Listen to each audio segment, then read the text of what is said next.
running into her. What's she doing this time? Oh, looks like street interviews. Paimon has a funny feeling that we might be in for an interesting time if we go check it out. Shall we? There's no point. I see. So you believe that this warning letter was sent by the Phantom Weasel? Absolutely. I've said it before and I'll say it again. The Phantom Weasel never acts as you expect. He must have faked his own death 10 years ago using a body double. Now that he's back, I'm sure the guards who worked on his case back in the day are in for a headache, but however this turns out in the end, the one thing it won't be is boring. Couldn't agree more. As a journalist, I'm gonna get a lot of mileage out of this one. Thank you, sir, for your time. Now, whom should I interview next? Huh? Hey! What a coincidence! Fancy meeting you here. Perfect timing. So, the Phantom Weasel's latest warning letter. What are your thoughts?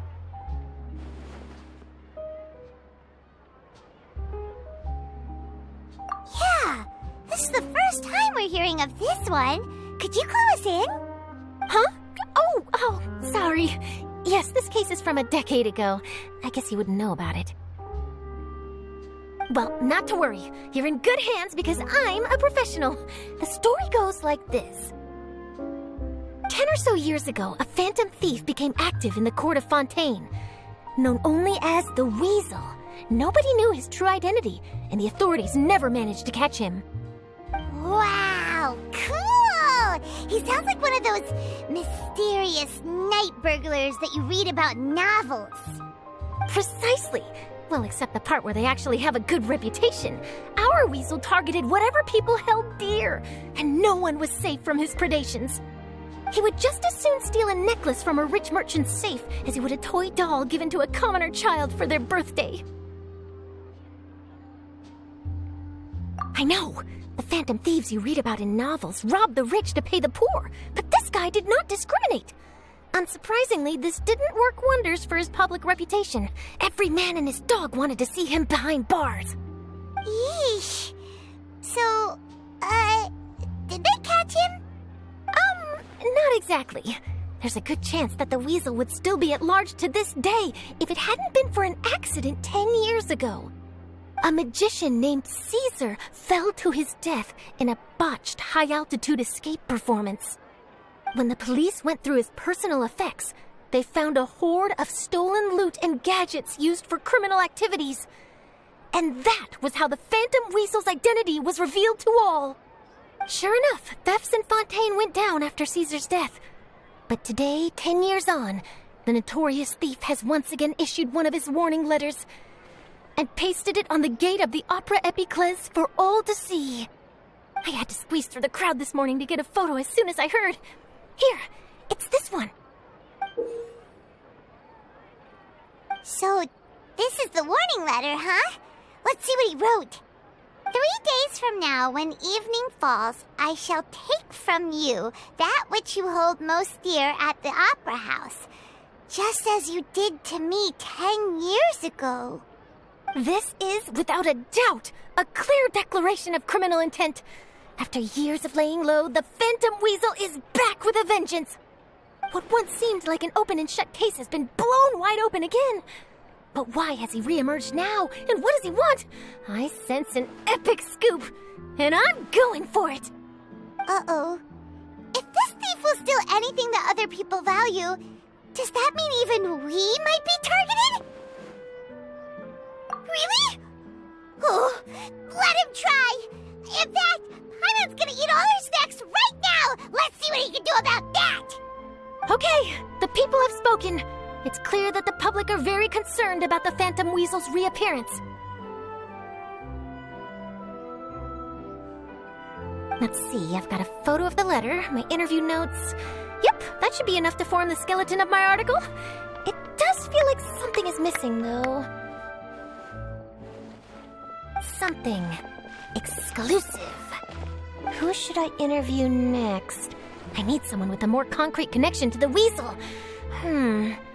Is that who I think it is? Lyney!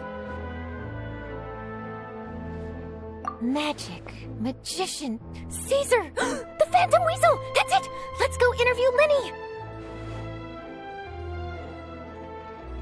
You see, the original Phantom Thief Caesar was a magician too! And what do Phantom Thieves and magicians have in common? They both have an air of mystery about them. Perhaps there's a connection there. Are you serious? What sort of a deduction is that? Oh, relax! My journalistic instinct tells me that an exclusive news story is beckoning. Let's go! No time for delay!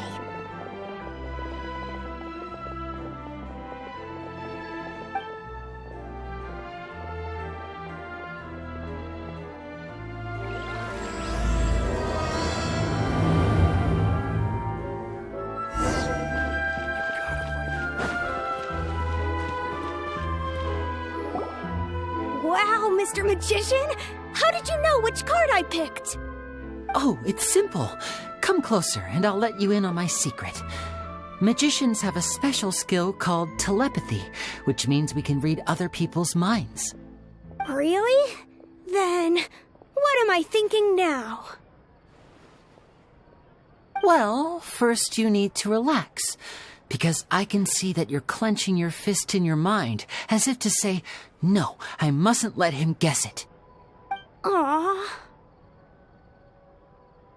And now you're getting a little flustered. You're trying to find a way to empty your mind, to think of nothing at all.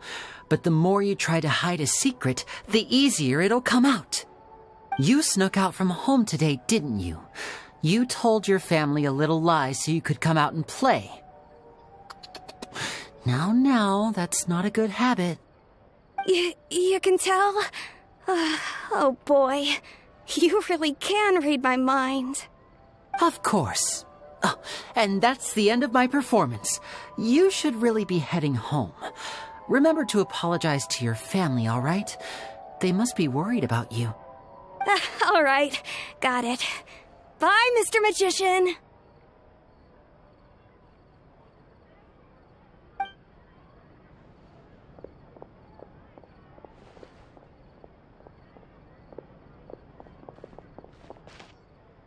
Hey, Lyney? Why, hello. We meet again. Are you looking for me? What's the situation? Well, why don't you guess, Mr. Telepathic? Oh, please. You didn't believe that spiel, did you? The power of telepathy is quite beyond me. I'm sure that child would beg to differ. Seemed like you were right on the money. That was nothing more than a little trickery. I made an educated guess based on his micro-expressions. That, plus the fact that he was the only kid here without his parents, and he looked as guilty as sin. He made it easy for me. You guys, on the other hand, let me guess. Don't tell me you're here for the Phantom Weasel, are you? Wow, got it in one! Is this more of your trickery at work? Wait, really? No trickery this time. It was pure luck. His warning letter's been the talk of the town, so I figured that maybe you were asking around about that. Bingo! I plan on writing a column reporting on the latest news about the Phantom Weasel. So, Lyney, what are your thoughts on this infamous thief's reappearance? To be honest, it makes me angry. Angry? Why? You read his letter, right? The Phantom Weasel claims he's planning something in 3 nights' time at the Opera House. That's the night I'll be performing there. Huh. What are the chances? Wait a minute, you don't think he's after you, do you? Well, if he is, then his warning is clearly a direct challenge to me personally. And if he's not, then it's still going to be a huge headache for me. The mere mention of the Weasel's name is enough to scare people off. So once the contents of that letter get out, barely anyone will be showing up to watch my show. But I've been preparing for this for a long time. I'm not about to let him ruin my big day. This leaves me with only one choice. I have to expose the Phantom Weasel's identity before the show begins. Really? So what you're saying is, we might get to see a live duel between a famous magician and an infamous thief? Wow, this has exclusive written all over it! To be honest, I'm not sure if I'll emerge the victor. The Phantom Weasel is a notorious crook, infamous for his inscrutable methods. You're being far too modest, Lyney. I think your magic tricks are even more inscrutable than those of a thief. Thanks for the compliment, though I have to say I don't care much for the comparison. A lot of people liken magicians to thieves because we both have the ability to make things disappear without the person noticing. But there's an important difference that these people overlook. Allow me to demonstrate with a quick magic trick. Here, I have a flower, just an ordinary flower that was picked not long ago.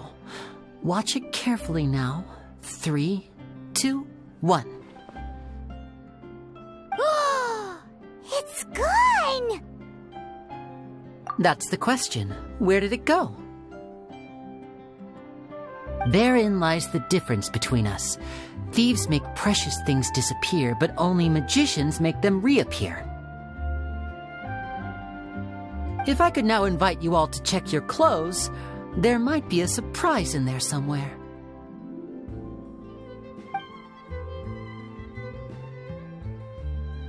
A surprise? Let me see!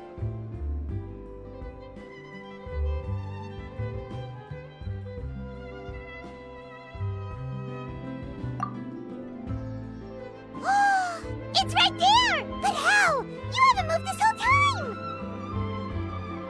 What an outstanding trick! Sorry, Lyney, it seems that my previous praise was woefully inadequate. Clearly, magic is the superior art form to theft. Don't worry, I didn't take offense. I just wanted to take the opportunity to perhaps change some of the preconceived notions you might have about magicians. Since Caesar's death, a lot of people associate magicians with criminality. It can be quite frustrating. I can imagine. Coming back to your trick just now, might I presume that you are well versed in floral symbolism?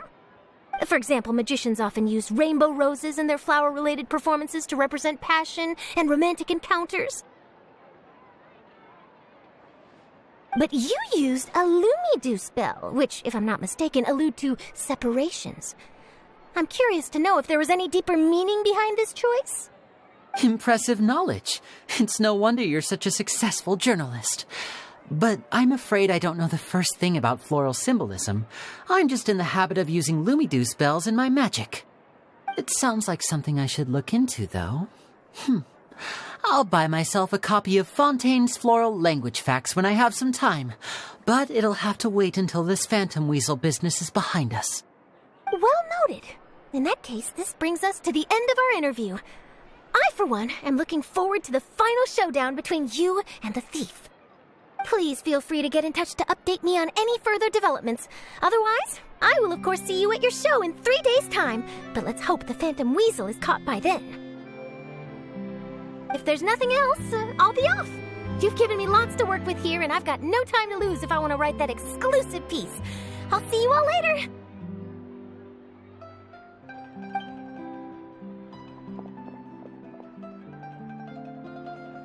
So, Lyney, are you gonna tell us how you did that flower trick now?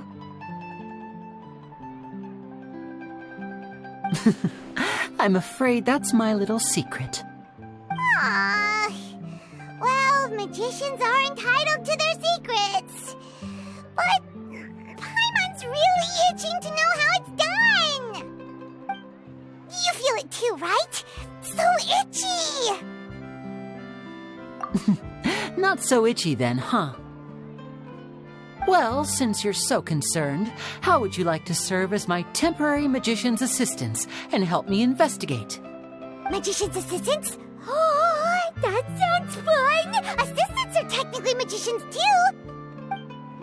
Also, it'll bring us one step closer to figuring out how that darn trick is done! Shall we go for it? The first thing we need to look into is who Caesar really was. If he truly was the Phantom Weasel, that means that the weasel is dead, and whoever wrote this warning letter is just a copycat criminal. But if he wasn't the weasel? Well, that'll make things more interesting. It would mean that the weasel lives and he's been laying low all this time in some corner of Fontaine. And if we're investigating Caesar, his fiancée Gemma is a good place to start. Word is that she visits the cemetery often, so I asked Lynette to wait for her there. We should make a move. Let's go and rendezvous with Lynette.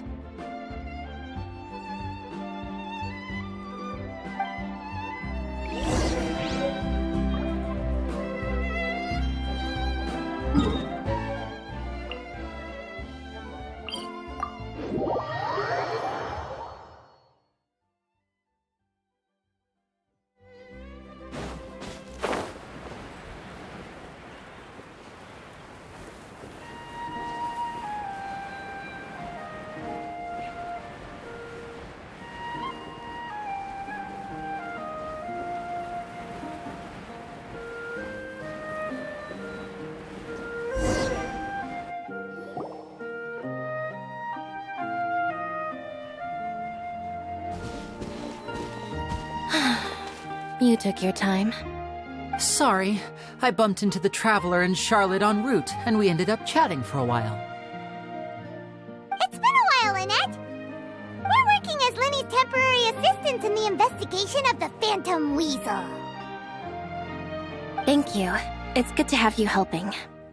So, what's the situation? Have you seen Gemma? Nope. I've been here a while, and she still hasn't shown up. How bizarre. Maybe it was bad intel. Well, we won't get anywhere by standing around waiting. Traveler, Paimon, let's go ask around.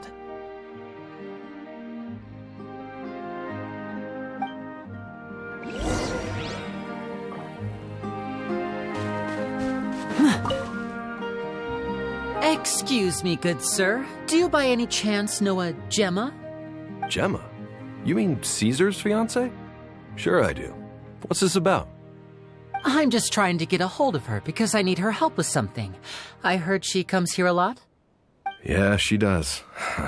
Poor thing. It's no secret why either. She's heartsick. Ever since Caesar passed away, she's been coming here once every week to clean his grave. Often she just sits there in front of his headstone, lost in thought.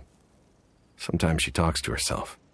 I asked her what she was doing once. She said she wanted to speak to him again. She knows he's gone and can't hear her from the grave, but she just likes to spend time there, telling her fiancé all about how her life is going. And she's been doing this ever since Caesar passed away? Oh, so 10 years. Wow. Their love must have been really strong. I'll bet. Caesar's reputation fell apart after his identity was revealed, so no one else visits his grave. Gemma's the only one who still thinks about him after all these years. I don't know if the mind lives on in the waters after death, but if it does, I'm sure Caesar must be grateful to have someone who remembers him fondly. If I'm honest, I think this is all so unfair to poor Gemma. Her fiancé was a low-life crook. He doesn't deserve someone like her. Anyway, all of that said, she's running later than usual today. Normally, she'd be sitting in front of his grave by now. I wonder if she's okay. Well, that's everything I know, I'm afraid. You might have more luck asking some other people. All right, well, thanks for sharing all of this with us. We'll keep asking around. You're welcome. I just hope she'll be able to move on one day.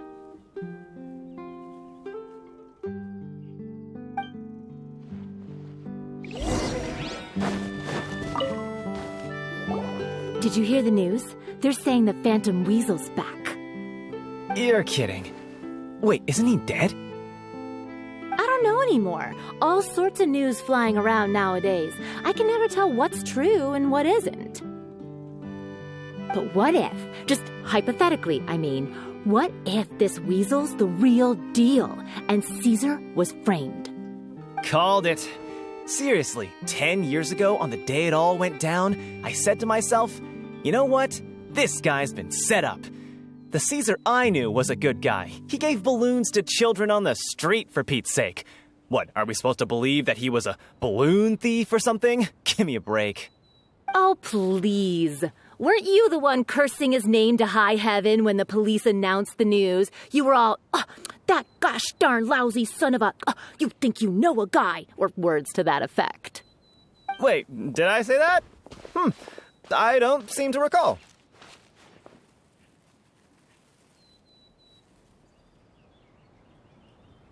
Hello there. Sorry for disturbing you, but I couldn't help but notice you were discussing the Phantom Weasel. We're actually quite interested in this topic as well, but we're struggling to get to the bottom of it. Do you think you could spare a moment to tell us a little bit about Caesar? You've come to the right people. Yep, I was there.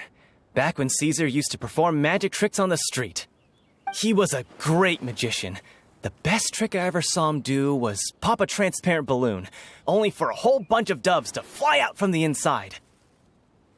I was right up close and didn't blink or look away once, but for the life of me, I still don't have the faintest clue how he pulled it off. Really incredible stuff. I saw him perform too. He always used to bring some gifts along for the kids who came to watch his show, and he'd hand them out after he was done. Sometimes he even got the kids to write their wishes down, and then he'd make the items on the wish list appear in his next show. Huh. He doesn't sound like such a bad guy. But after he died, there were also rumors that he used the wish list to find out what was precious to people, with the intent to steal it later. As I'm sure you know, the Phantom Weasel would steal just about anything from anyone. Whatever the case, now that the Weasel is back, Caesar's become a hot topic once more. I bet Gemma must be pleased. If Caesar's name gets cleared, maybe it'll finally give her some solace after all this time. No, speak of the devil. That's her over there. If you've got any more questions about Caesar, she's definitely the one to ask.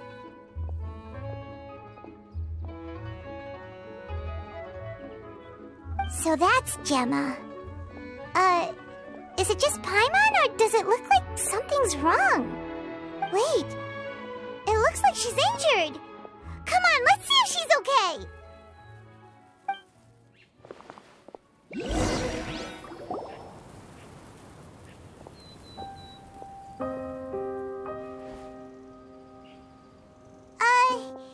Hi there. You're Gemma, right?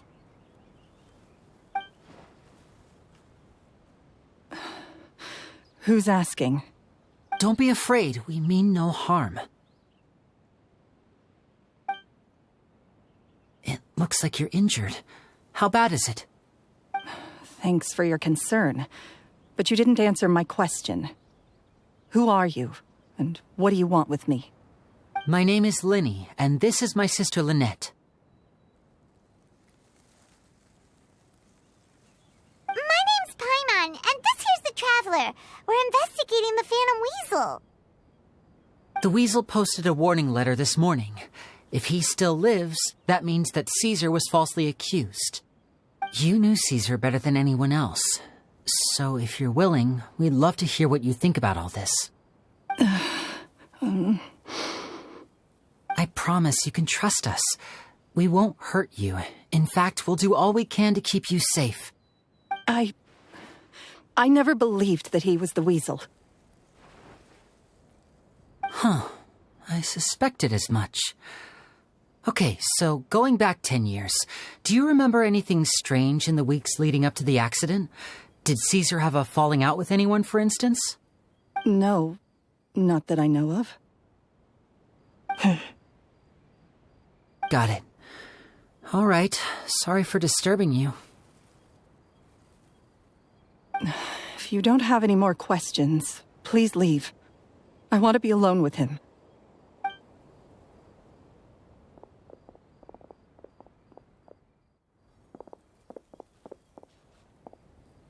Judging by the look on her face, there's definitely something fishy about her.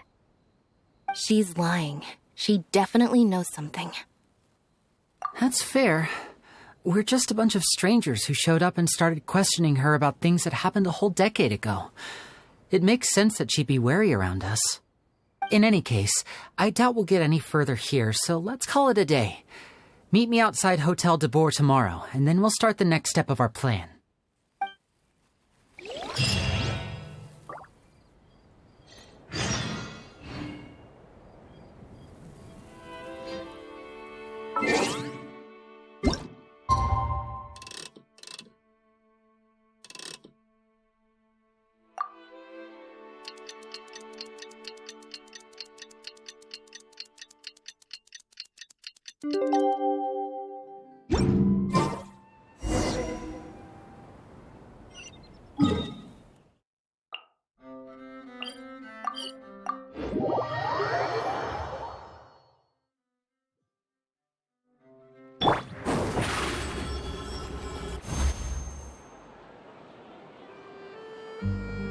Over here.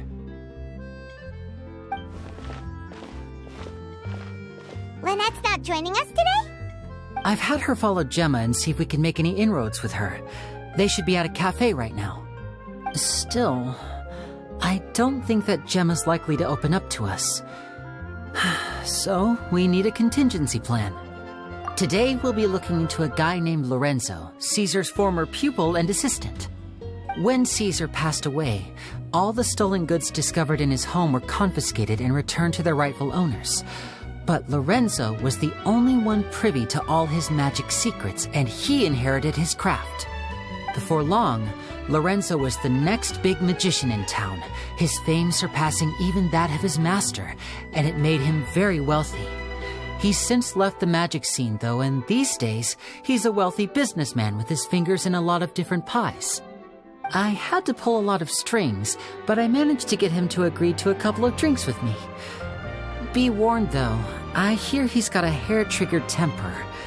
We'd best be careful.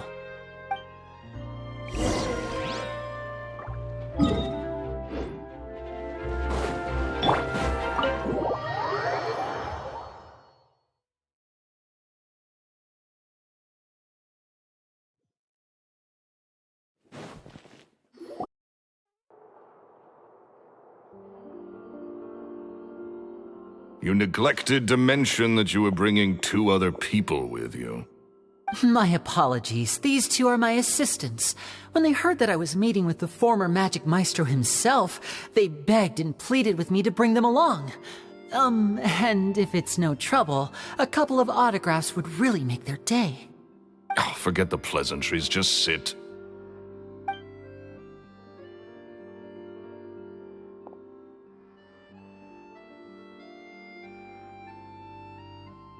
Get a load of this guy.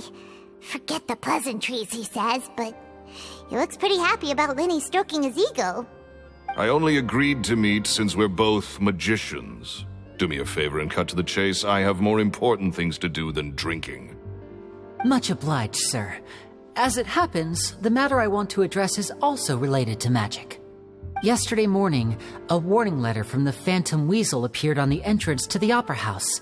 He claims to be planning something for the same evening that I'm scheduled to do a magic show there. As such, I believe that I may well be his target. I have to get to the bottom of this to ensure that my show can go ahead as planned. Naturally, any investigation into the Weasel starts with a few questions about Caesar, who... What is there to investigate? Caesar was the Weasel and he's been dead for 10 years. So what if some sick creep thought it'd be funny to write a warning letter? It changes nothing. Are you trying to tell me you actually bought it? Please, sir, no need to get so worked up. I do concede that a copycat is but one possibility. Possibility? It's a fact, Lyney. Look, my patience is limited, so listen carefully while I'm still willing to put up with you. The Weasel is dead. Period. Everyone knows that, so do yourself a favor and quit this investigation. It'll lead you nowhere. Look, if this affects your magic show in any way, I will personally compensate you for any losses. Oh, sir, I'm honored, really. But this isn't about finances for me. My pride as a magician is what's at stake here, Lorenzo. Copycat or not, this person has thrown me the gauntlet, and I must meet their challenge head on. Your pride? Don't mince words with me, boy. Just tell me, what exactly are you seeking to do? I want to find out the Phantom Weasel's true identity. I have to know for myself what really happened 10 years ago. What would that accomplish? And what do the events of 10 years ago have to do with you anyway? Look, you of all people should know that a magician never reveals their secrets. And in any case, dead men don't talk. So if you really care about your magician's pride, then you'll forget about Caesar and move on. Uh-oh. This is getting awkward. Lorenzo? Is that? Oh, it is you! I know that big, booming voice anywhere. What's up, my man? Want to grab a drink with me? Another day, I'm busy. Oh, come on. You can't be all business all the time. You know what they say? Live fast, die young. You gotta learn how to kick back and relax once in a while. If I wanted your life advice, I'd ask for it. Now get out of my face and go be drunk somewhere else. Sorry, my good sir. I don't believe I've had the pleasure. Oh, hey! Edmondo. He and I are business pals. We worked together a bunch of times. This is your first time meeting him? Oh, he's always like this. Foul-mouthed and hard-nosed. Never heard a kind word out of this guy the whole time I've known him. And he wonders why he can't get a girlfriend, despite being, what, pushing 40, 30, something? Anyway, point is, a lot older than when he first got rejected by the girl he was into. And he's still into, from what I hear. Shut up and get out of my face. Another word out of you and you can forget about doing business with me ever again. Do I make myself clear? Sorry, I may have had a little too much to drink. All right, I'm gonna leave. Don't work too hard.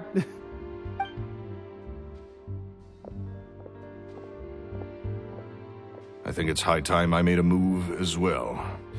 If you really want to investigate this, Lyney, be my guest. But if nothing good comes of it, don't say I didn't warn you.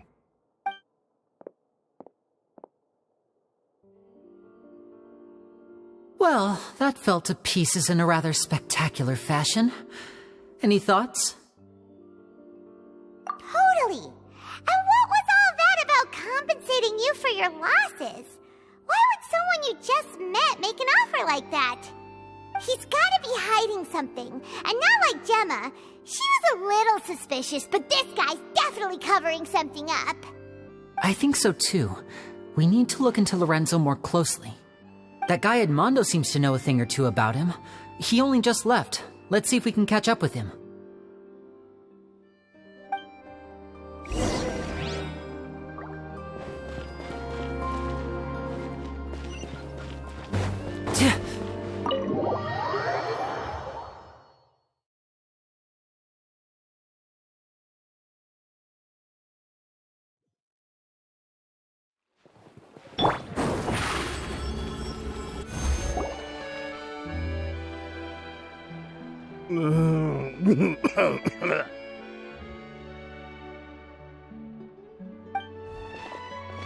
You okay there? Who are you? Oh, it's you guys. Don't worry about me. I must have had one too many.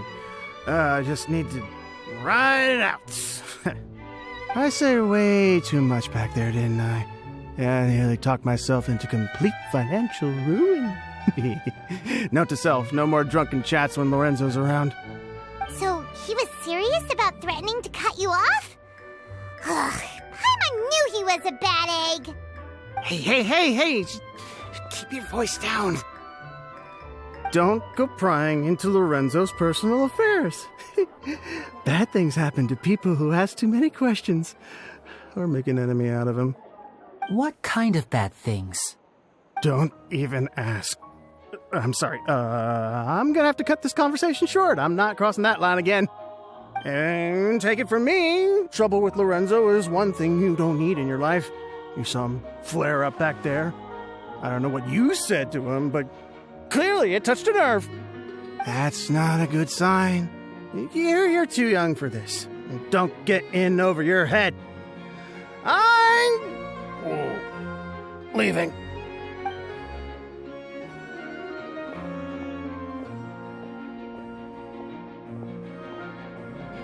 And there he goes.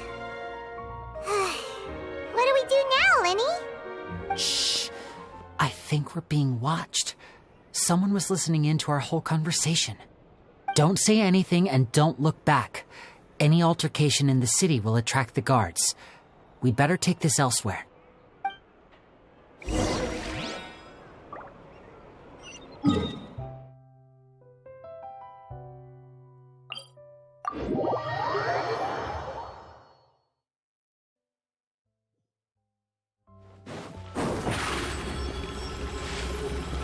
Surprise!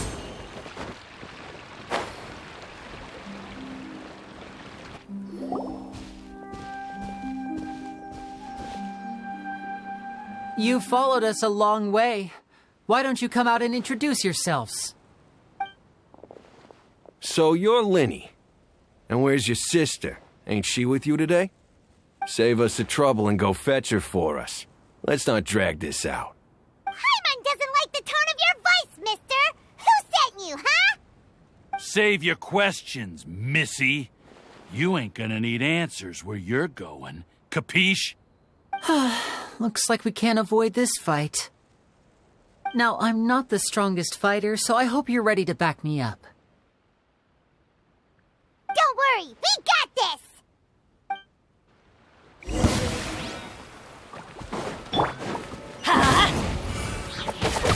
I'm going in! Cue the spotlight!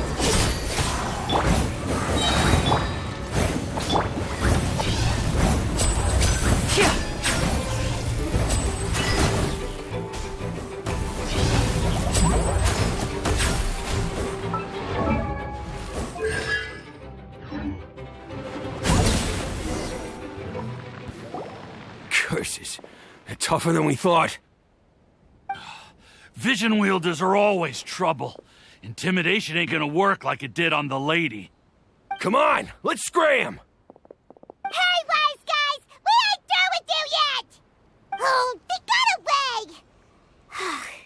Did you catch what they said just before they left?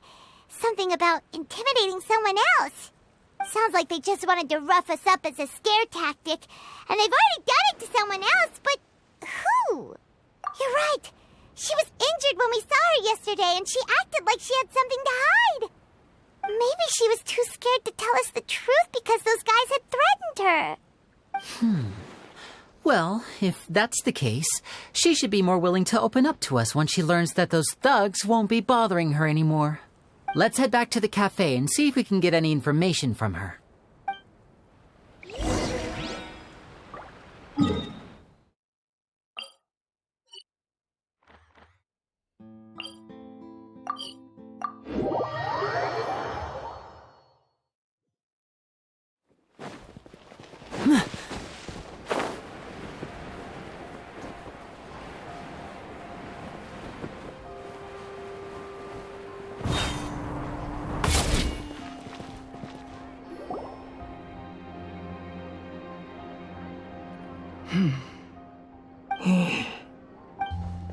Gemma? You again. What is it this time? We just ran into the men who've been threatening you, and we gave them a taste of their own medicine. So, you can relax now. We're here to protect you. What? Why? I didn't tell you anything. Why would they come after you? Sounds like they're no strangers to you. That's putting it mildly. I know them all too well, and I hate them with every fiber of my being. It's been 10 long years, and still every time I try to look into Caesar's death, they show up and warn me not to do anything stupid. How do I know I can trust you?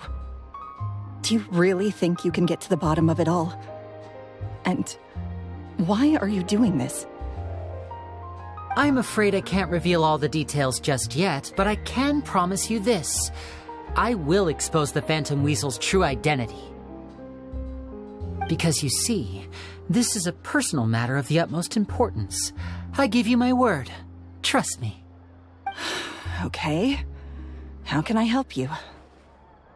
I've heard that Caesar used to have a magic workshop where he kept a lot of his personal effects. If possible, I'd like to take a look at them. Do you know where it is? The Fleuve Sonde. But the place was sealed up by the police after his death, and no one's been there since. I also know that the Fleuve Sonde is dangerous territory. Lots of hostile groups lurking around. If you're serious about going there, please be careful. Understood. Lynette, you stay here and take care of Gemma. Don't let her come to harm. Got it. But if I'm staying here, I'm ordering dessert. I mean, bon appetit. But stay sharp, too. They're likely to come for you while I'm away. Okay. All right. Power saving mode off. I'll start taking this more seriously now.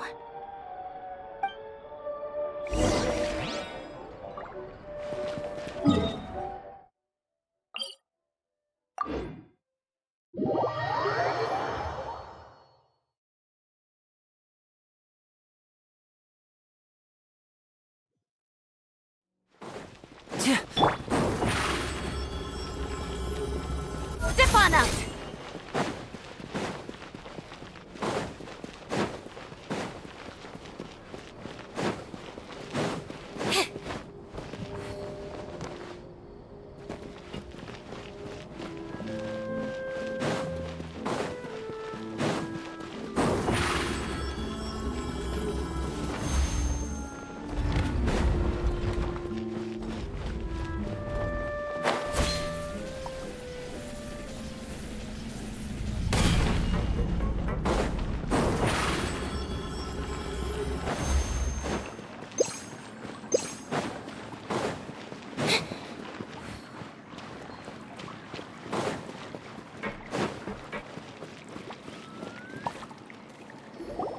If Gemma gave us the right location, then the workshop should be right nearby.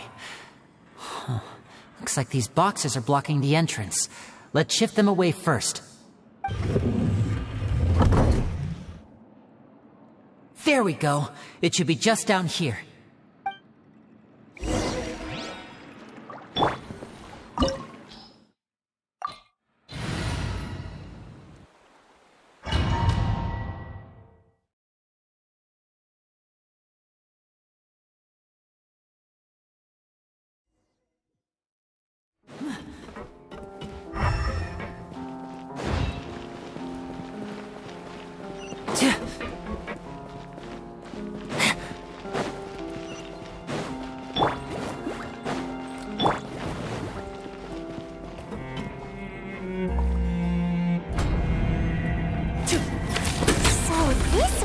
Caesar's workshop.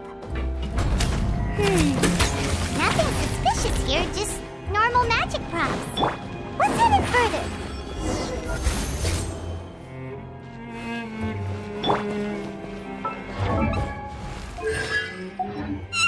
What was that? Oh, is this one of Caesar's gadgets? Guess we must have triggered some sort of device.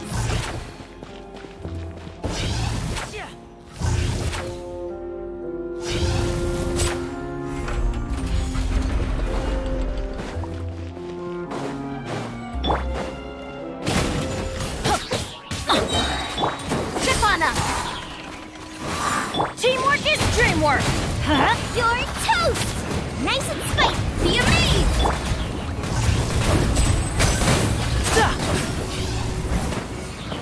Whoa. Look! The doll in the box is glowing!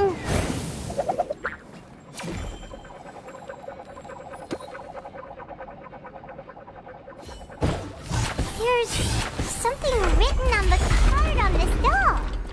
Let's take a closer look.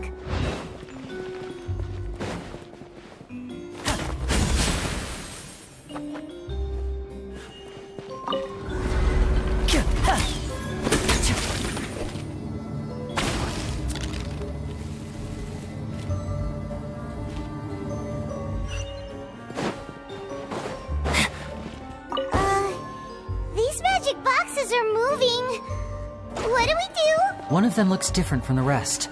Let's investigate.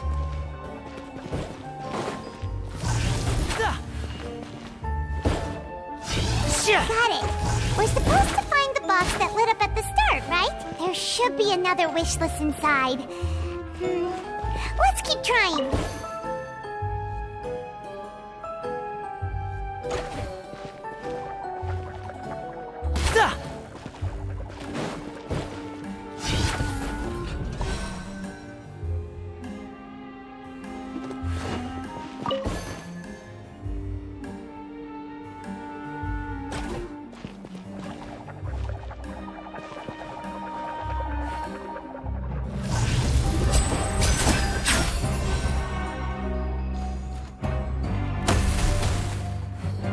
And voila!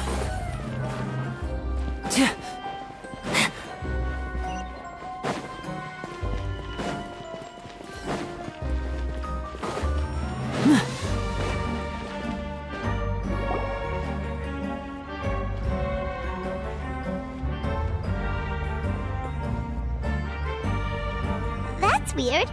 Have we reached the end already? There's nothing here. Maybe this was a wasted trip. This place seems a little too ordinary for a magician's workshop. There's a distinct lack of mystery.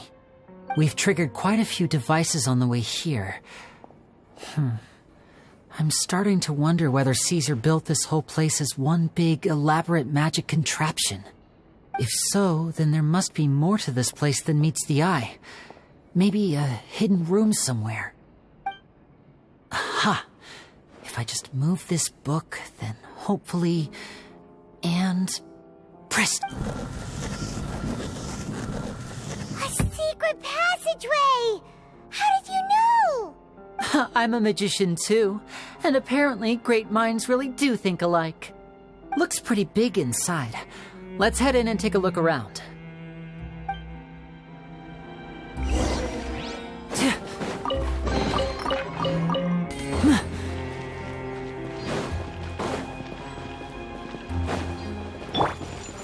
I'm going in!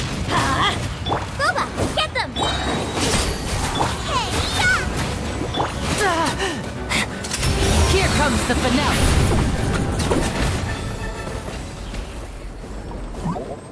Step right up!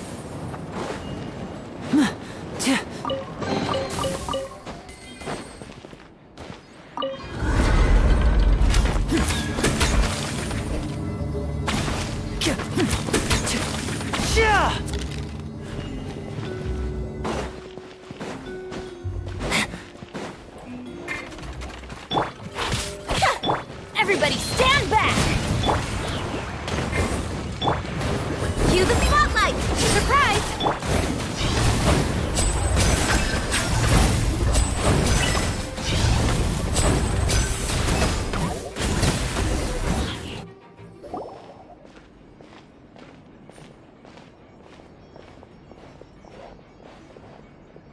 why have you stopped, Lyney? Is there some device in that box? Huh. It just looks familiar somehow. Let me check this out for a second while you guys go on ahead. If anyone makes a major discovery, let's rendezvous here. All right, see you in a bit.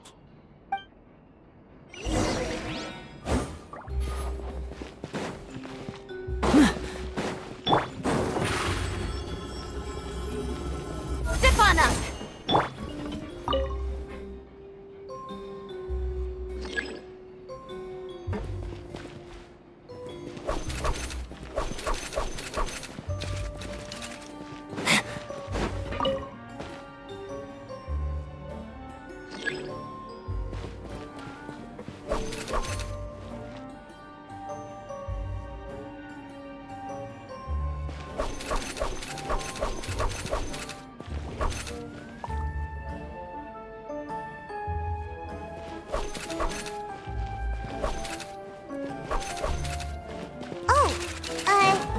Seems like we can't step on the same tile twice.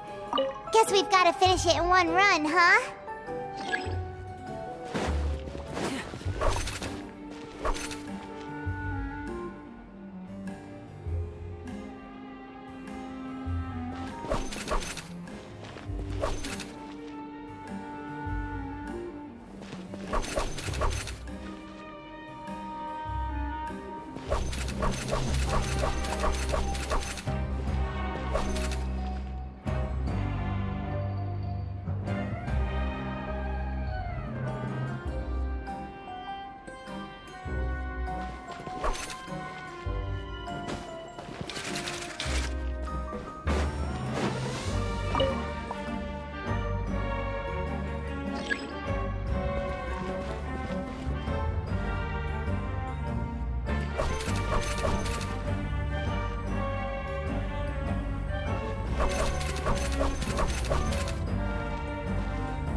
So long as the audience thinks that seeing is believing, there's no limit to the number of tricks I can pull off.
Principles of magic.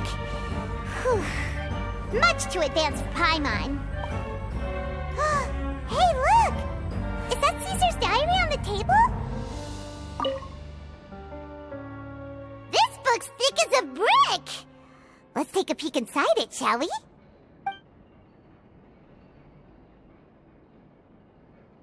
At one of my shows a few days ago, a child asked me how I pulled candy out of my hat. As a joke, I told the kid that the hat has a built-in wish-granting machine. So I told them another white lie. The machine needs time to power up, but in the meantime, you can write your wishes down. Well, they took me up on that offer. I wound up saving very little this month.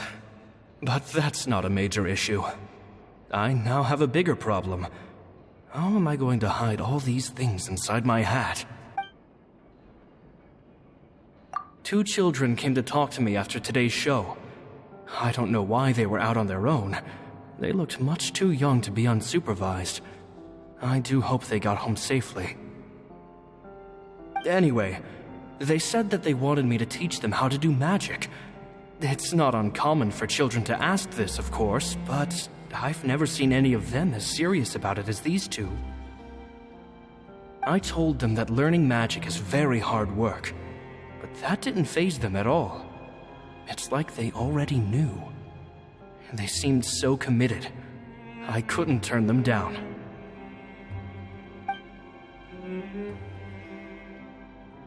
It seems like something's bothering Lorenzo lately, but he won't open up to me about it. Surely he's not upset that I agreed to teach those 2 children. I'll have to talk him around. I have a good feeling about those kids. They're naturally talented, and it seems like they're not new to the world of magic. They have all sorts of fantastic ideas. All I'm really doing is helping them develop a more professional standard training plan. They wanted to call me Master, but I told them they absolutely mustn't. Any magician worth their salt could have taught them what I have. They're the geniuses here. With time, I have no doubt that they could become far greater magicians than I. My only concern is why they're so mature for their age. I fear they've had to grow up too fast. I don't dare to imagine what they must have been through. Gemma thinks so too. She doesn't like being around them. Says that their eyes are too piercing. They don't bother me, but then again, I've never been the sharpest tool in the shed. It's nearly time for me to go on tour. I asked the 2 kids if they'd like to come with me, but they shook their heads. I once overheard them talking about their father and their mission. Sounds like their parents have other plans for them. I guess it's only been 10 days since I first met them, but I think that I've gotten a feel for their personalities now. They're very tough, but also very cautious, and they trust no one but each other. They hide things from me too. For example, when I asked them where they live and why they wanted to learn magic, they lied. That's the thing about children. Whenever they're trying to cover something up, I can sense that their lives have been hard. Possibly even dangerous, too. They're not like other children. After thinking things over, I decided to tell them a bit about how I see the world. It's full of lies and falsehoods, and that is why we must find our own truth. P.S. I hope they won't find my nagging annoying. Children are so opinionated nowadays. Will it do them more harm than good for someone they've only known 10 days to lecture them like that? P.P.S. Maybe I'm overthinking this. Children aren't interested in grand philosophies. It probably just went in one ear and out the other. I bet they've already forgotten every word I said. Oh, Caesar, Caesar. Just mind your own business next time.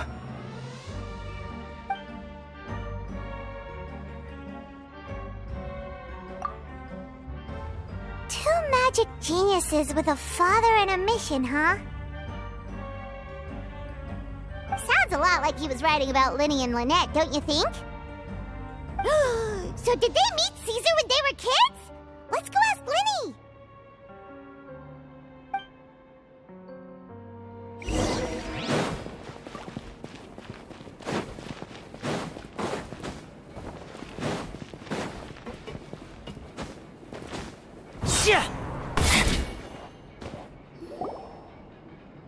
Lyney?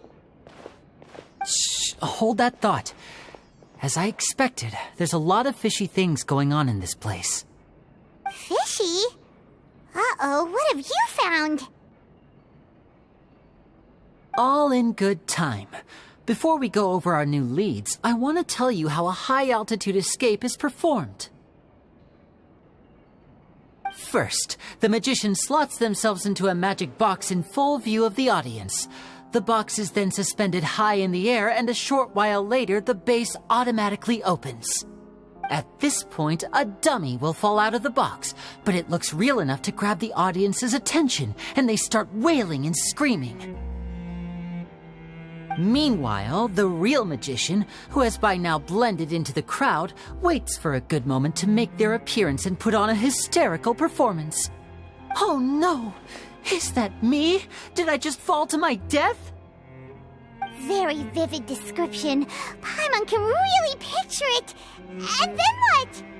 The audience's gaze then turns to the magician, and by the time they realize what's happened, the dummy has vanished, as if everything that just happened was some sort of shared illusion.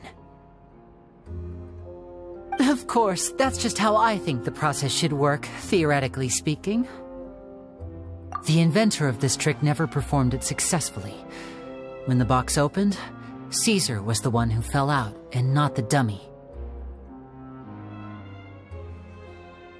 He fell right to the ground from the highest point of the opera house. No one could hope to survive that fall, not without a vision at least. And no one else has ever attempted this trick since. My understanding of how it works is just based on what I could gather from his notes and the relevant gadgets here in his workshop. So Caesar's famous high-altitude escape has never been done, huh? Paimon was about to say how cool it would have been to see it in person, but if it's that dangerous, it's probably for the best that no one else tries to do it. Wait a second. So if a dummy's supposed to drop out of the box, then where does the real magician go? How does he get out? Glad you asked. That brings us to the secret of said box. This box right here is the one that Caesar constructed himself to use in the performance, and it's not as simple as it looks.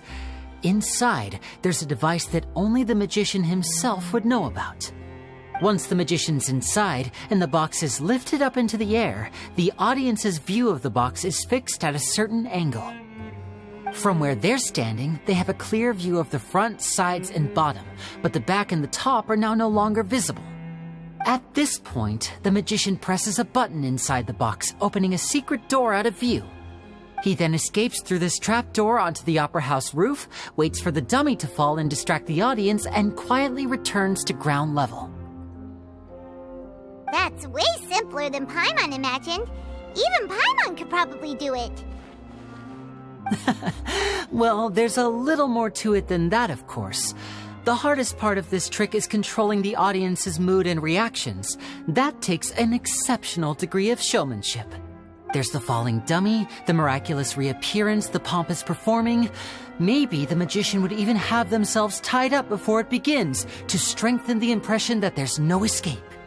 Many days and nights of careful research and painstaking practice would have gone into this, all culminating in a performance just a few minutes long, but one that still manages to transform the shock and grief of a tragic accident to the joy and laughter of a mesmerizing magic trick. Caesar was a highly accomplished magician. But unfortunately, even he didn't manage to pull it off. So, how did it go so wrong? You said you found some fishy stuff here. Have you figured out what really happened? I can make a pretty good guess. I looked into the case files. The magic box Caesar was using at the time of his death had the secret button I mentioned positioned on the right-hand side. And, sure enough, he always used his right hand as his dominant hand in public. Okay. Nothing suspicious there. But here's the strange thing. Most of the devices in this workshop have the mechanism on the left-hand side, including this box right here, which leads me to believe that Caesar was in fact left-handed. Because a magician can't afford to have their most basic habits stand out too much. People naturally focus their attention on the most important details of the task or situation at hand. But a magician needs to be able to redirect an audience's attention at will so as to avoid arousing their suspicion. The essence of magic is getting people to believe a lie. If even the truth raises eyebrows, the falsehoods become all the more difficult to mask. And so, Caesar trained himself to use his right hand to align with his audience's expectations. Great magic always requires sacrifices. But in his most stressful and nerve-wracking moments, and when no one was watching, reflex would kick in and he'd use his left hand. That's why he set his gadgets with the mechanism on his left. Exactly. I think that's likely what happened. Caesar would have been under a lot of time pressure during the escape. He'd have had mere seconds to open the hidden compartment, retrieve the dummy, then open the secret door and make a swift escape. But I'm sure he was confident. He would have rehearsed countless times to the point where it was second nature. He'd barely need to think about what he was doing because muscle memory would guide him through. So he opened the compartment, took out the dummy, checked everything was in order, and then went to leave. With his left hand, he reached for the button, and suddenly his heart skipped a beat. It wasn't there. Much like when you reach for your keys but find your pocket empty, his mind needed a moment to process what was going on. Instinctively, his left hand would keep feeling around for the missing button, maybe for another second or two, until the bottom of the box gave way. With the stakes being as high as they were, just a 2-second delay cost him everything. The authorities would find nothing suspicious and conclude that his death was due to his own error. When in reality, someone switched the boxes, and they did it to murder him. But how would they be able to make the switch without being noticed? That would be difficult to pull off, no? It would have to have been someone who knew that he was left-handed, and who could move his props around without arousing suspicion. Someone who was always by his side. Isn't that right, Lorenzo? You just couldn't let sleeping dogs lie, could you? There's not a lot of people who'd go to all this trouble for some magician who died 10 years ago. I didn't want to have to do this, you know. Silencing you the hard way just creates more problems for me to deal with. But I gave you your chance. I hoped you'd do what's good for you and back off like the lady, but you disappoint me. You mean Gemma? So you are the one who's been threatening her! Yes, although however stubborn she might be, she was never much of a liability. But you people, you never even knew him, but for some reason you just wouldn't drop it. Which is why you can't leave this place alive. Take them out, and make it quick. Do your worst!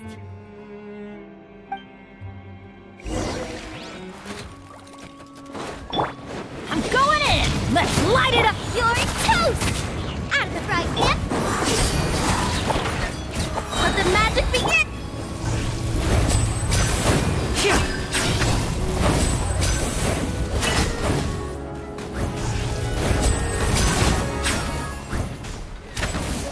Everybody stand back! Booba, get them! Hey-ya! Over here! Cue the spotlight! A round of applause!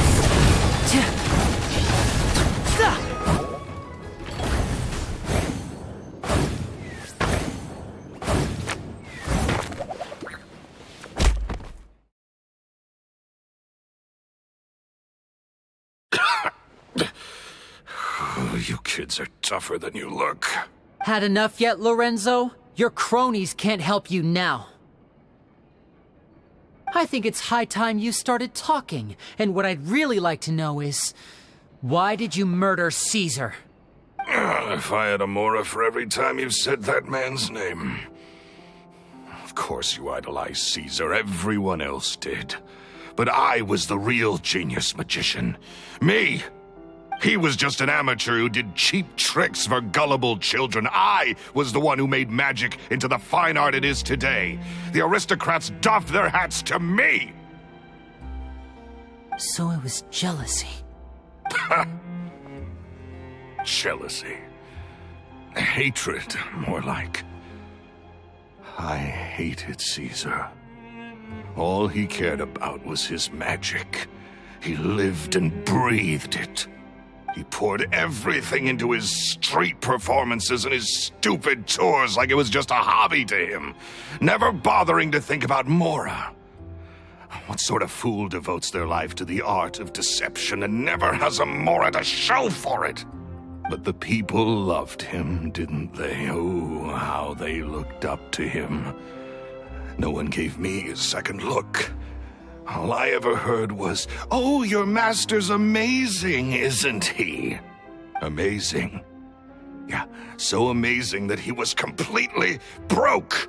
Every other apprentice was living it up at their master's expense, but no, not me. I put in all the work, mastered all the skills, and it brought me nothing more than the life I already had. He forbade me from using magic to trick people out of their Mora.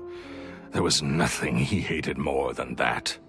And with his reputation in Fontaine, it was too risky for me to go it alone. As long as he was alive, if I dabbled in my own brand of money-making magic, he would expose me, and it would destroy me. I had to kill him.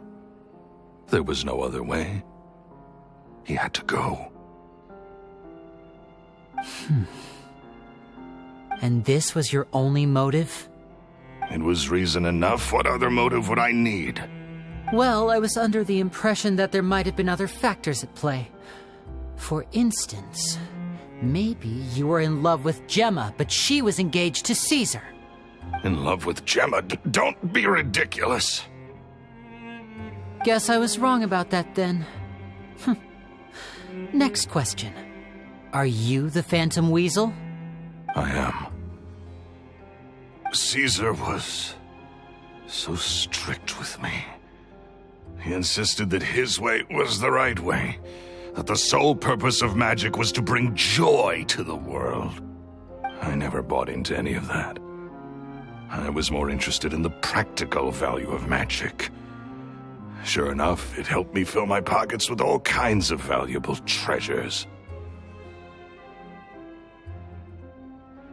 Oh, yeah! Charlotte told us that the weasel would steal whatever people valued, no matter how much it was worth. That's just how it looked from the outside.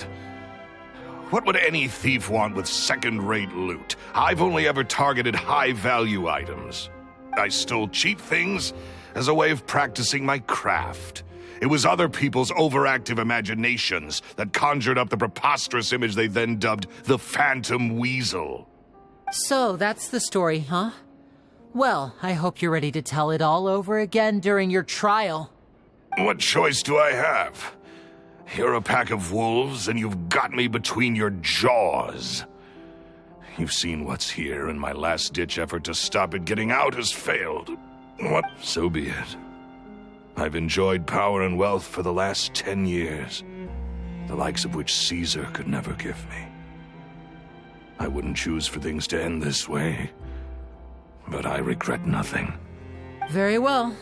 In that case, I'll contact the guards. Traveler, Paimon, keep an eye on Lorenzo for me. I'll meet you just outside the workshop when I'm back.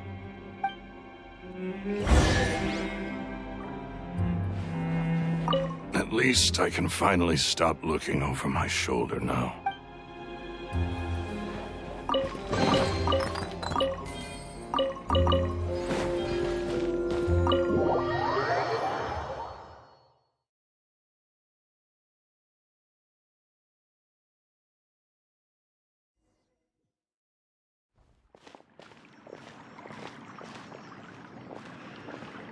Lyney has told me the whole story. Lorenzo, do you confess to the murder of Caesar and to framing him for the Phantom Weasel's crimes?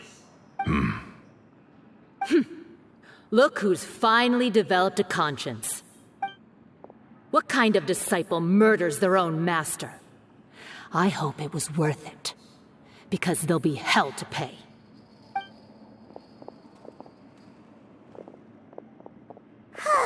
Looks like it's all over. What should we do next, Lyney? Should we start preparing for your show? Let me think. Let's rendezvous with Lynette and Gemma first. With Lorenzo in custody, Gemma will no longer have to fear for her safety. Good point! We should go tell Gemma the good news right away! It'll give her some peace of mind for sure!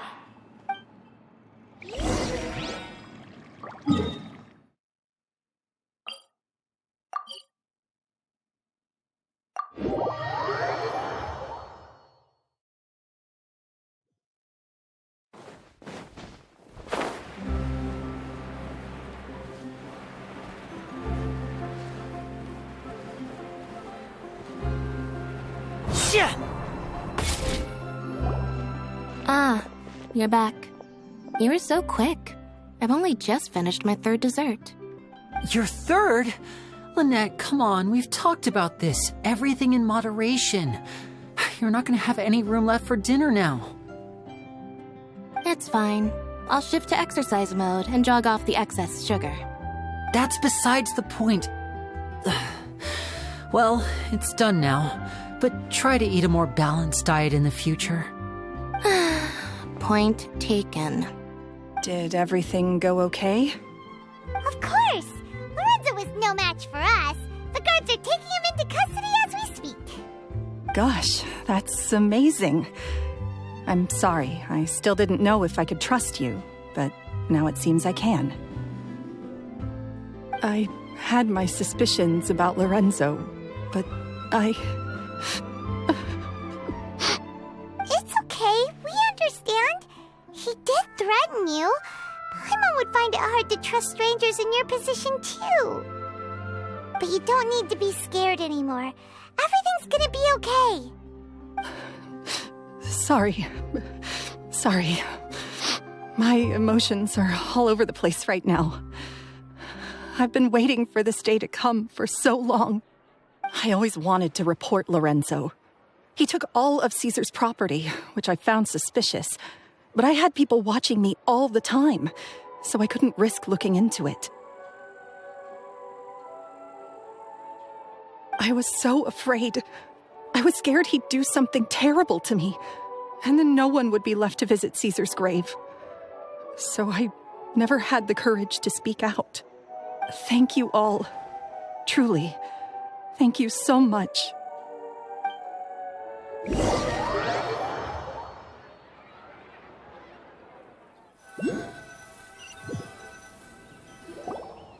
Thank you all for clearing Caesar's name. I never would have guessed that Lorenzo was the real Phantom Weasel. He never showed any signs that there were problems between him and Caesar in public. From the outside, it looked like they got along great. And to think that lowlife's been living life to the fullest all this time, while Caesar's name was getting dragged through the mud. It's a travesty. At least his soul can finally rest in peace now, thanks to your efforts.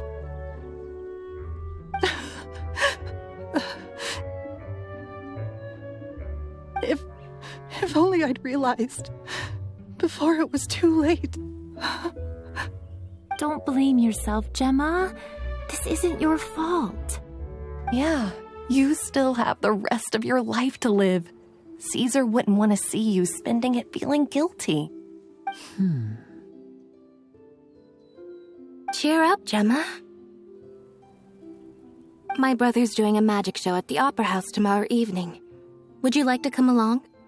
It might raise your spirits. This show will be a special one. We're holding it in Caesar's honor. In Caesar's honor? Really? Oh, thank you. I'll be there. Great. We'll see you tomorrow evening. Traveler, Paimon, don't be late. Don't worry, we'll be there. No way are we gonna miss out on a free magic show. Wait, Paimon feels like we're forgetting something. Oh yeah, Caesar's diary! We never found out if the two kids Caesar taught magic to were Lyney and Lynette or not. Lyney changed the topic back in the workshop, so we didn't get a chance to bring it up. Oh well, guess we'll just have to ask Lyney tomorrow evening.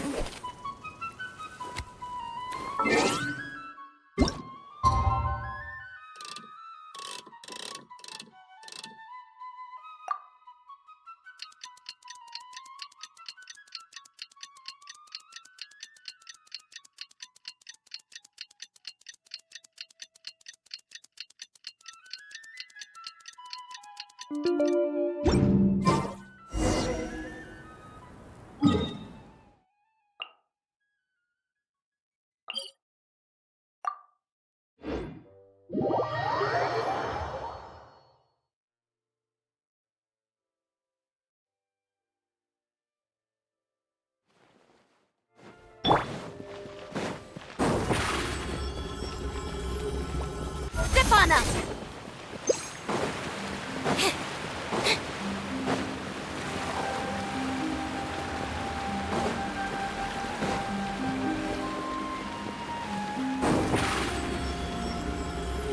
Surprise!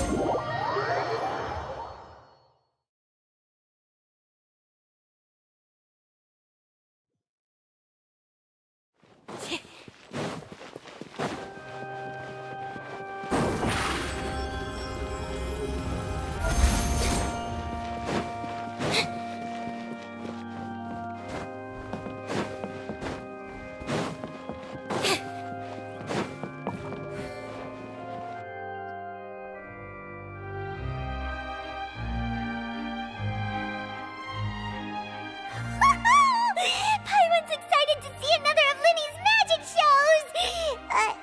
Wait. Lynette, shouldn't you be on stage by now? Not this time. My brother's going solo today. So I'll be watching with you. Good evening, ladies and gentlemen. I hope everybody's ready because the show is about to begin. The great magician Lyney has prepared a spectacular show for us all tonight, concluding with an all-new grand finale that no audience has ever seen before. Wow! A new trick! Thank you all so much for coming. Now, prepare to join me on a journey through the mystical and miraculous.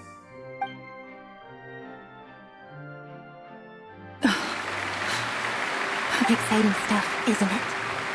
Yes, it's just... It reminds me of him. No wonder. Caesar was a famous magician too. So, how did you two first meet, Gemma? Well, I was out on the street once, and I saw him performing for little children.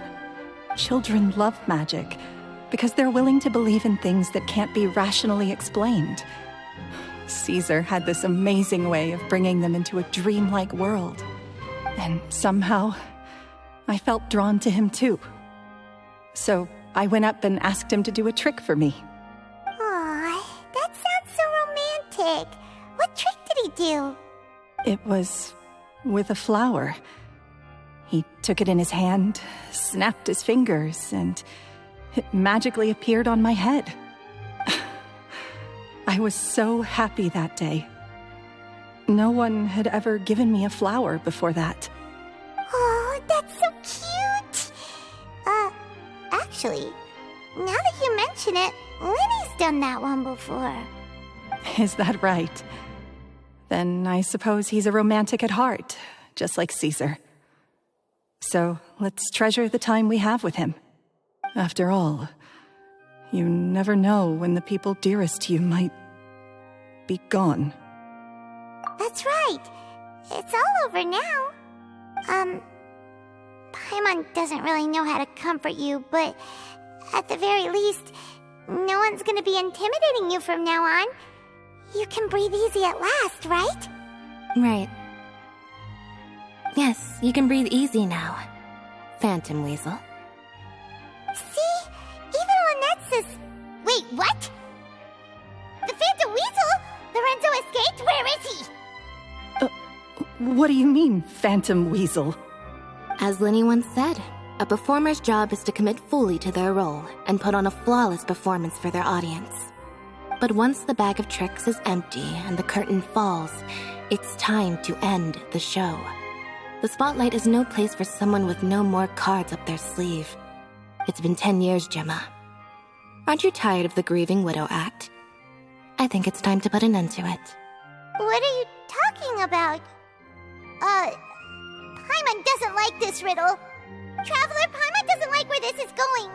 Come on, say something! Ladies and gentlemen, I hope you're all enjoying the performance so far. There will now be a brief intermission, after which Lyney will perform the most electrifying act of tonight's show, the one we've all been waiting for. The final performance will take place outside of the Opera House, so please make your way outside in a calm and orderly fashion.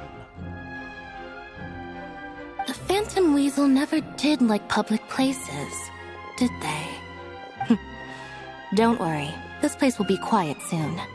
Let's talk somewhere else for now.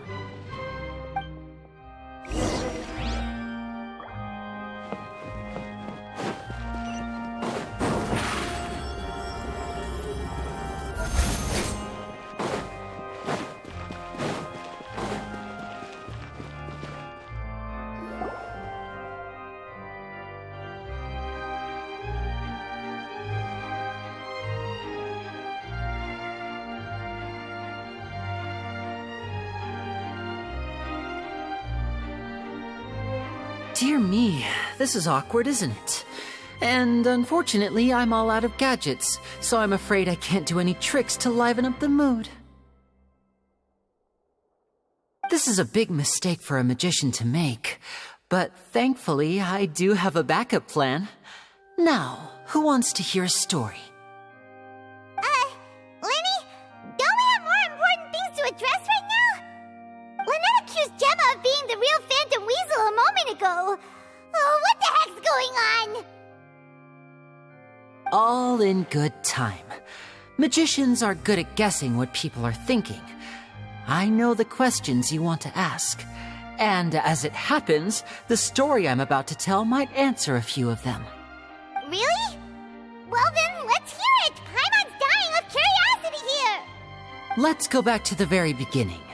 A decade ago, when the Phantom Weasel was terrorizing the court of Fontaine, she never missed a target, never left a trace, and no treasure was safe from her thieving hands.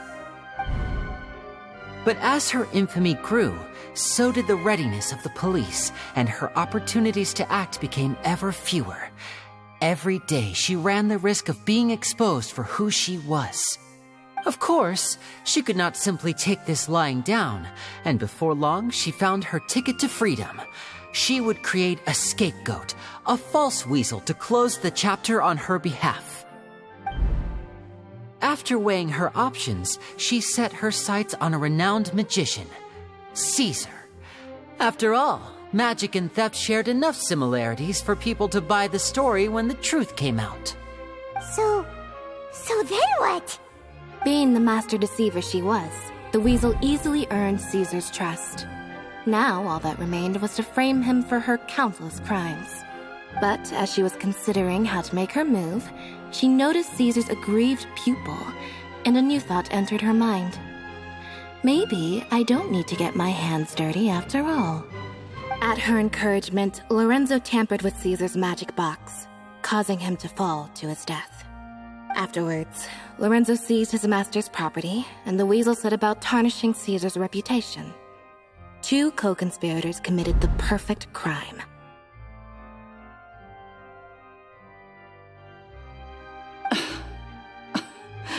I've got to hand it to you. You're both exceptional storytellers. It's enough to make even me wonder whether there was really another mastermind behind all this, pulling the strings. But I just have one question. You seem to think that I am the villain in this tale. What's brought this on, Lyney? Is it something that Lorenzo said? Don't worry, Lorenzo said nothing at all. But I never believed that he was the weasel, and in fact, my investigation only made me more certain of that. He was too forthcoming with his confession, as if there was something else he was trying to hide. How disappointing. So you'd sooner trust Lorenzo than me, even without a shred of evidence? A magician is an expert at playing the audience to get the result they want, and I have no doubt that you, Gemma, are equally talented in this regard. With a little help from Lorenzo, you put on a very convincing performance. The lovesick fiancé, whose devotion to her betrothed is unshakable, even under threats of violence. Caesar was maligned and hated by all for 10 years, but you? Everyone sympathized with your plight. Who would suspect for 1 second that the lovely young lady always seen weeping in front of Caesar's grave was actually the mastermind behind his demise? No, not that poor lady. Perish the thought. Wait, so you mean the whole intimidation thing was just a hoax? Gemma and Lorenzo were both in on it? But why would Lorenzo agree to that? And why didn't he sell her out even at the end instead of admitting to being the weasel himself? Yes, why indeed? Maybe Gemma herself could enlighten us on that question. Well, Lyney, if you're so confident in your version of events, then I think the answer should be obvious. Having killed Caesar with his own hands, Lorenzo was plagued by overwhelming guilt. Revealing the Phantom Weasel's true identity would serve no purpose. But if the weasel remained free, then she could take care of Lorenzo's loved ones. An excellent answer, though sadly a little dull. Is that right? Well, don't let me bore you. If you'd care to change the topic to something more interesting, I'd be much obliged. As a matter of fact, there's one thing I'd really like to understand. Why would the real weasel have targeted things that only have value to other people? Could you shed any light on that? Of course. After all, we're just telling stories here, aren't we? If I had to guess, I would say that the real weasel must have had a terrible childhood. Left to fend for herself after her parents died young. Betrayed, scorned, beaten. She'd scrounge waste paper from garbage bins to draw on, using twigs and dirt for lack of ink and pen. She'd sew ugly rag dolls from whatever scrap material she could get her hands on. This was her only source of happiness in life. But it was all she needed, and she was content. Until the world decided that even this was too good for her. Once again, she was betrayed. And this time, everything was taken from her. She felt like life was a miry pit that dragged her further down the more she struggled to escape. At that tender age, she should have been happy. Instead, she stood in the shadows and watched with envy as all good things in the world passed her by. This was a fate too cruel for anyone to bear. Her pain became a breeding ground for dark thoughts. Thoughts which festered and grew into a twisted solution to her troubles. I detest the happiness of others, in all its forms alike. I will rob them of everything they hold to be good and true. and it will fill the void in my soul. That's some pretty heavy stuff. Now it all makes sense. Does this story satisfy you, Lyney? Yes, it is quite to my tastes. Thank you for helping to clear up my confusion. Huh. That's right. What drove you to write that letter, Gemma? What were you trying to achieve there? Because without that, none of this would have ever come to light. She didn't write the letter. After 10 long years, I'd hoped that the Phantom Weasel would be consigned to the history books by now. But it seems like someone still wasn't ready to let her finally be at peace. Lyney. Or should I call you the Phantom Copycat now? You were the one who posted that letter outside the Opera House. But why? Very sharp, Phantom Weasel. Still as shrewd as ever. Well, no need for me to be coy about it. Our goal was to clear Caesar's name. The most straightforward way to change the public's impression of Caesar was to force the Weasel to show themselves. That's it? You had no other agenda? Of course we did. We made it quite clear in the letter, I believe. I shall take from you that which you hold most dear, just as you did to me 10 years ago. 10 years ago? You mean Caesar's death? You met him? Wait. Oh, I get it. You were those two obnoxious kids. It's been so long, and you're all grown up now. I didn't recognize you. He taught you magic back then, didn't he? For what, 10 days or something? And you went to all this trouble. Why? Because you feel like you still owe him something? We remember all our debts, however great or small. 10 years ago, Caesar's reputation was torn to shreds, and his legacy was thrown out. 10 years on, and no one cares what the truth is anymore. But we did not forget, and so we came to find you. And? What exactly did you take from me? I'm still standing, as you can see. Lorenzo has admitted to everything. I'm free. Free? Do you really think so? Caesar once told me that even though the world is filled with lies and falsehoods, we must find our own truth. I think that applies to you too. Truth can take many forms. Prized possessions with nostalgic value, fervent hopes and dreams, and irreplaceable people. Life took many things from you, and those wounds never healed. When they ached unbearably in the dead of night, stealing became your way of numbing the pain. What are you trying to say? I'm saying that for the last 10 years, you've been living a rather uneventful life.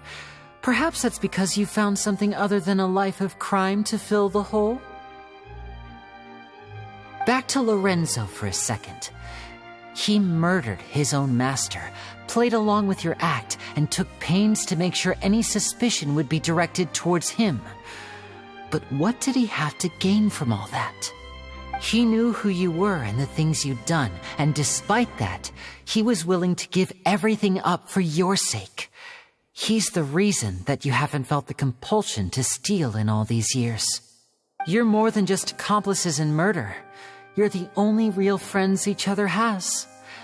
So I think you know, deep down, that he is the only truth you have in your life. But that truth is gone now, and I guarantee you, you'll never see it again. Congratulations on your freedom, Gemma. Your freedom will cost you dearly. From now on, you'll be all alone in a world full of lies and falsehoods. I do hope you'll be able to bear it. You've still got a long life ahead of you, after all. Gather round, one and all. The time has now come for the amazing Lyney to perform his final act in tonight's show. I'm sure you're all wondering what he has planned for the grand finale. Well, wonder no more, for the answer is a death-defying high-altitude escape. A high-altitude escape? I'm sure you all remember the magician Caesar. This was the very trick that led to his fatal fall, after which he was dubbed the Phantom Weasel. But we have now learned that Caesar was wrongly accused, and that the real Weasel has now confessed to their crimes. Guess that's my cue to leave. Whew. I've been practicing this one for ages now, but I'm still a little nervous. Traveler, Paimon, I hope you enjoy the rest of the show. There may be a lot of people watching tonight, but you alone are my true witnesses.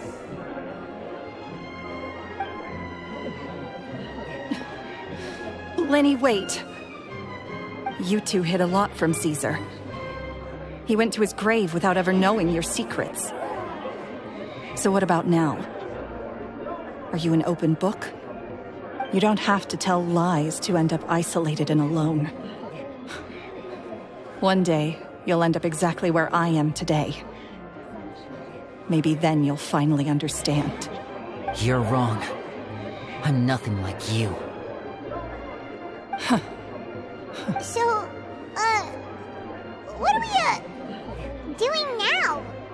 Like Lyney said, when you're ready, let's head outside and watch the show. But what about Gemma? She'll figure out what's best for her soon enough. Oh, and if you'd like to see Lyney after the show, you know where he'll be. The usual haunt. All right. Well, let's go and watch Lyney's finale then. This trick's a pretty dangerous one, but he should be able to pull it off, right?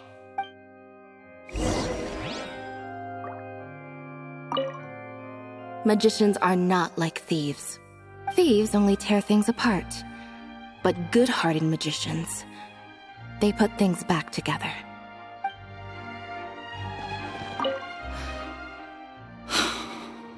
What is my truth? Sometimes I think I'm like a gambling addict. All I care about is winning, and it doesn't matter what's at stake. By the time I come to my senses, I'm left with nothing.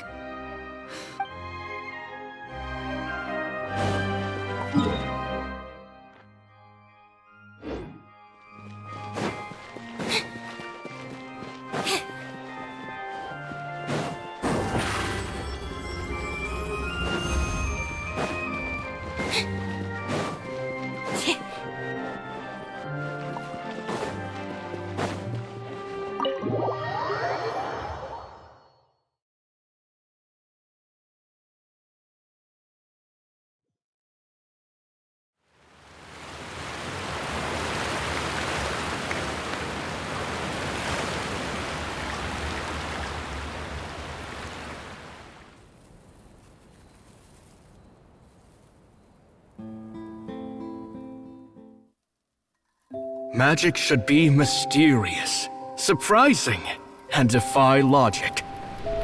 Magic is hard work. Every single movement has to be practiced thousands of times. It's alright. We're used to that.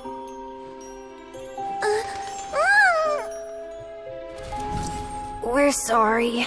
You've taught us so much, but we can't tell you the whole truth. It's okay. Do you still remember what I told you? This world is full of lies and falsehoods. I only hope that one day you can find your own truth. What about you? Have you found your truth? Magic is my truth. I want to perform a magic trick so great that people will always think of me when they talk about it. For a magician, what greater honor could there be? Look! Behold! Lyney is sealed inside the box. Will he manage to escape?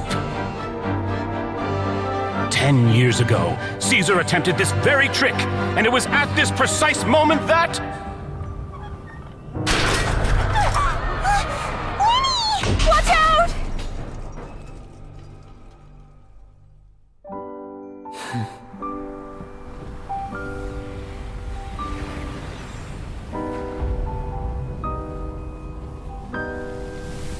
Mysterious.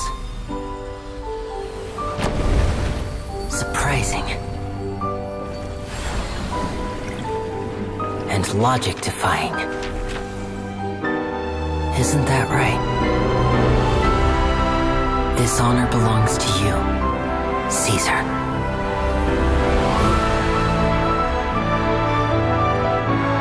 I'm just sorry it's a little late.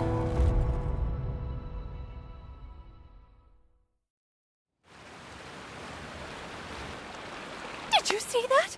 1 minute he was falling, and the next, he turned into flowers.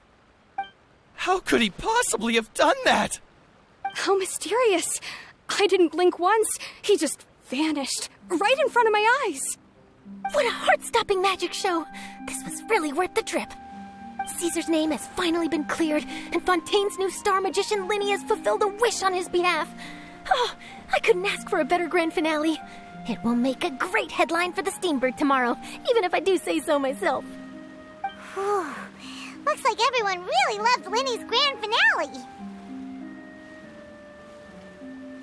Paimon doesn't see Lyney anywhere.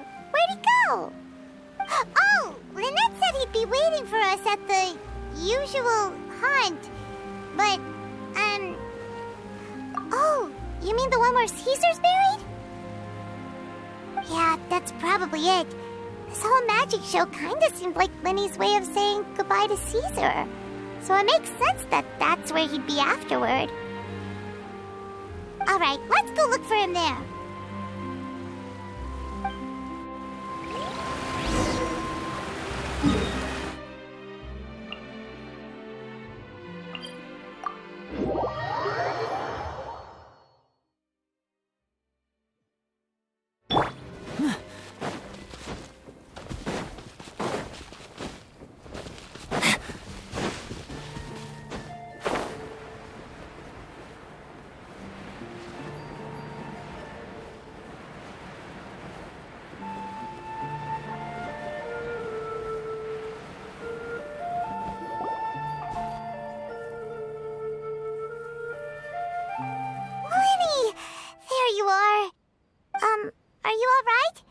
Paimon was scared to death when the chain broke.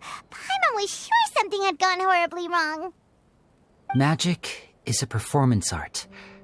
A magician has to get creative to keep the audience on tenterhooks. That's our job. So I tweaked Caesar's original setup a little to keep it fresh. I was honestly a little nervous during the live performance. The thought of falling, suddenly feeling weightless, seeing the sky and the ground spinning and spinning. Sometimes, I can't help but wonder what Caesar thought in those final moments. Did he regret taking Gemma and Lorenzo on? Or did he believe that it was his own slip-up right until the end? You know, Paimon's been wanting to ask you about something ever since we were in Caesar's workshop. You learned magic from Caesar once, didn't you? When was that? After I joined the House of the Hearth. To be honest, Lynette and I had an agenda when we approached him. I told you about my past before, remember? As a young boy, I survived by secretly learning magic from street performers. I'd watch their tricks and try to figure out how they were done. But I quickly realized that observation alone could only get me so far. What I saw was the polished final performance, but the rigorous training they put in behind the scenes remained invisible to me. I needed to learn how to improve my sleight of hand, hone my misdirection skills, and make niftier props. We were gifted enough that we'd made some progress by ourselves, but without proper guidance from a professional magician, we quickly plateaued. So that's why you sought Caesar out? Yes. We figured there was no harm in asking, but it took us by surprise that he was so willing to teach us. In all, we only spent 10 short days together, but he was very good to us. By contrast, we hid so many things from him. For instance, when he asked why I wanted to learn magic, I answered, "It's my passion." But in truth, there was already a lot more to the story by then. After being taken in by an aristocrat for our magic talent, then betrayed soon after, this was no longer about me doing what I loved. What amazed me was how the lie escaped my lips even as I was hesitating over whether to tell him the truth. Trust is a beautiful thing. Sadly, I'd forgotten how to trust by then. Lyney. Still worried about the way I feel? You really are a gentle soul, aren't you? But don't worry, I'm used to it now. From the mansions of the elite to the house of the hearth, lies and selfishness have followed me and Lynette everywhere we go. After Caesar went on tour, we became busy with our missions. The next we heard of him was that he'd fallen to his death, and was now declared to be the Phantom Weasel. That night, I remembered his smile. But as I lay there, I didn't know what to say to him. To keep secrets is to put up walls. The longer you keep them up, the less you let people in. Then, one day, you look around and realize your life is like an empty auditorium after a show, full of seats once occupied by all the people who left. But I guess that's the price we have to pay. You only realize how much someone really meant to you when you lose them completely. That's why I was so confident this would hurt Gemma. Because I felt it for myself.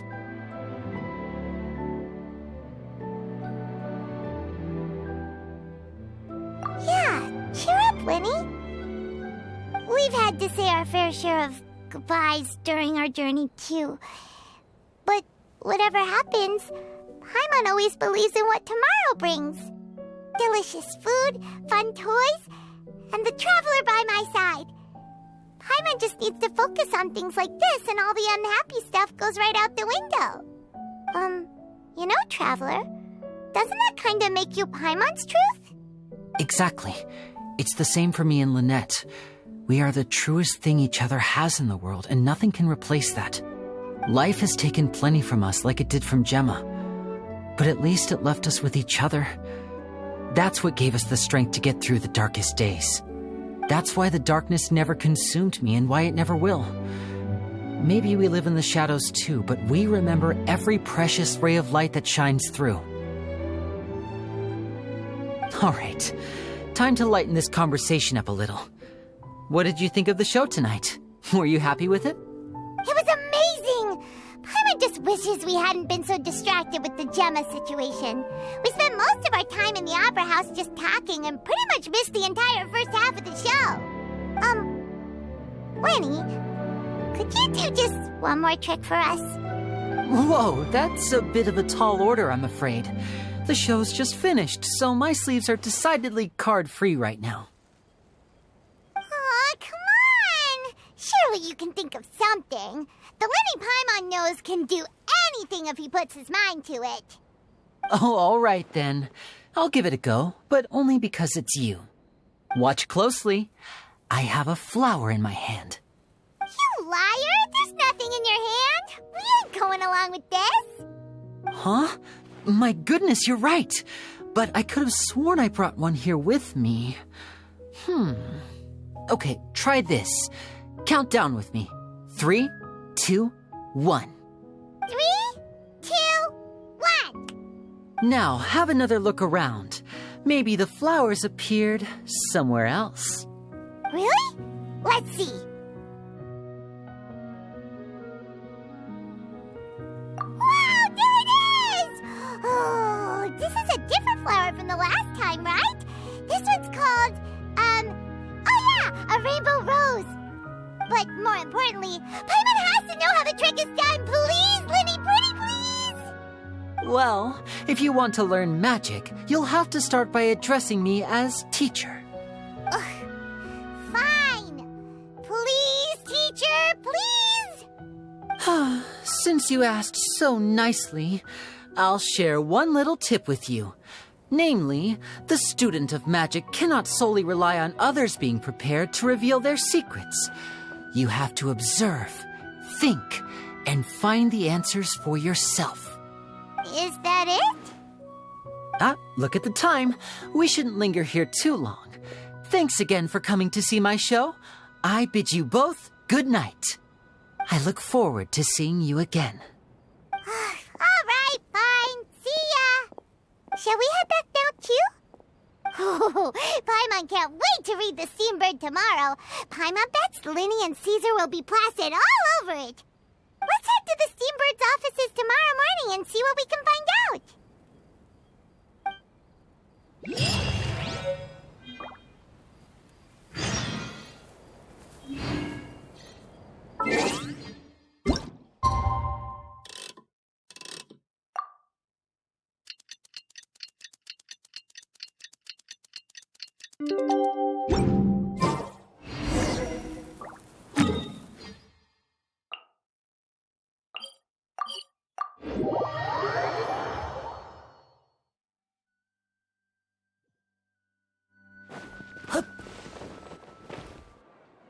I'm very sorry, Charlotte, but my sister and I are quite busy today.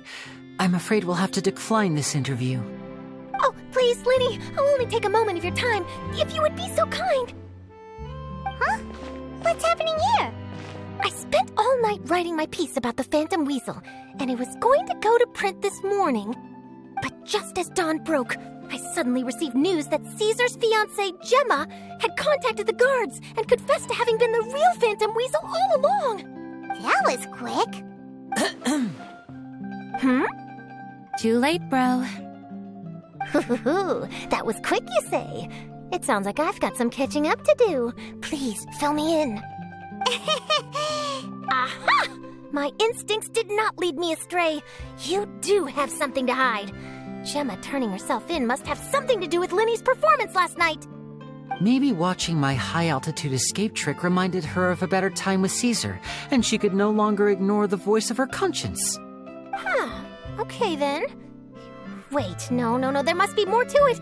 If that's all it took for her to have a change of heart, how did it take her 10 whole years?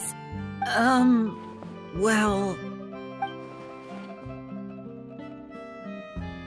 Oh, I remember now! You and Gemma were nowhere to be found after the show. What happened between you? Quickfire question! Where did you all go after the show? Oh, we went to the cemetery and Lyney did a private magic trick just for us. Actually, glad you mentioned it, because that reminds Paimon, guess what? Lyney started using rainbow roses in his tricks. What? I don't recall ever having received a rainbow rose from you myself. Is this supposed to mean that they're more important to you than your own sister? No, I just, What now? Oh, did Paimon say something wrong again? This is getting pretty awkward. What do we do, Traveler? Seems like this interview wasn't meant to be. Well, never mind. There's always next time. Forgive my persistence, but when there's explosive news waiting to be found, I can't turn away. The news about Gemma has already made waves, and I'll stop at nothing to get to the bottom of it all. Apparently, one of the things she said to the guards was that her final wish is to see Lorenzo one last time. There's clearly a web of complicated relationships there. Can't blame me for being curious. All right, I guess I'll leave you to continue the rest of your conversation in peace. Bye for now.